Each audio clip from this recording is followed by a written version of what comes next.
आई सरस्वती मैया हमर भसतई रे आई सरस्वती मैया हमर भसतई रे।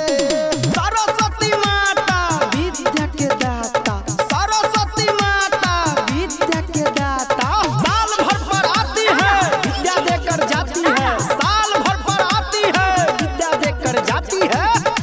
मैथिली स्टार गुप्ता म्यूजिक के स्टूडियो कसमा मरार। आई सरस्वती मैया हमर भसतई रे। कत गेलही रे सब कियो आबै जो, मिली मैया के मूर्ति उठाबै जो। हेलो हेलो, यहाँ के जितने कमिटीगण हैं आपसे गुजारिश है जल्दी आएंगे क्योंकि मूर्ति उठने वाली है। कत गेलही रे सब कियो आबै जो, मिली मैया के मूर्ति उठाबै जो। सुई मिले यार माना जैसे कियो नहीं बचतई रे।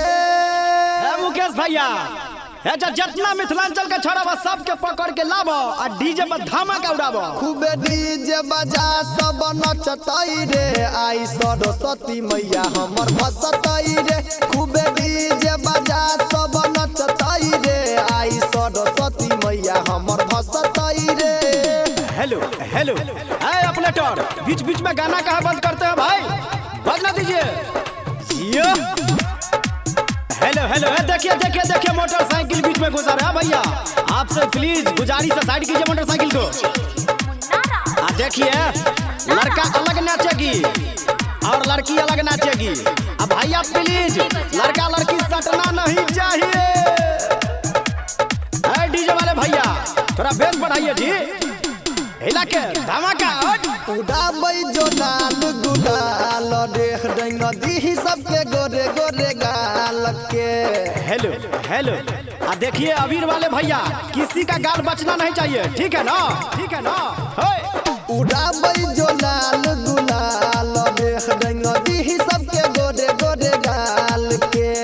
बच्चे के नहीं कियो चाही सुन पूजा, फेर एक साल में बंद भेलै चालू कर जनरेटर के। बोलाई केला छौड़ा या प्लेटर के, जोरदार हैंडल मार आई डीजल एकर नहीं बचतई रे। हेलो हेलो, राज छोड़ा ऑपरेटर, जनरेटर में डीजल नहीं खत्म होना चाहिए, ठीक है? बजा बजा, खूबे डीजे बजा सब नचतई रे। आई सरस्वती मैया हमर भसतई रे। खूबे डीजे बजा सब नचतई रे। आई सरस्वती मैया हमर भसतई रे। हेलो हेलो, अरे डीजे वाले भैया उधर कहाँ ले जा रहे हैं जी? ये रास्ता छोड़ के पूरा गांव घुमाइए पहले। सरस्वती माता विद्या के दाता, सरस्वती माता विद्या के दाता, साल भर पर आती है विद्या देकर जाती है, साल भर पर आती है विद्या देकर जाती है।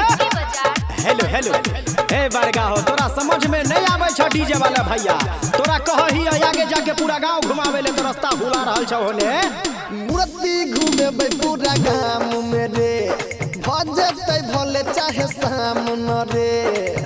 और देखिए जब तक यहाँ से मूर्ति भसेगा नहीं तब तक कोई यहाँ से हिलेगा नहीं, ठीक है ना? मूर्ति घूमे पूरा गाँव में रे, भजते भले चाहे सामने रे। इन देश राहुल मनीष जाके देखही आगे जाम छै रे। कहो मुकेश मवाली कले जोगार शाम होई से पहिले हेलो जनबार, नहीं तो छौड़ा छौरी के अनहार में मामला फसतई रे। हेलो हेलो, ए डीजे वाले तेरा समझ में नहीं क्या बता, तनी हेलोजन बारा देखा वहाँ क्या होता, देखा देखा देखा देखा। खूबे डीजे बजा सब नचतई रे। आई सरस्वती मैया हमर भसतई रे। खूबे डीजे बजा सब नचतई रे। आई सरस्वती मैया हमर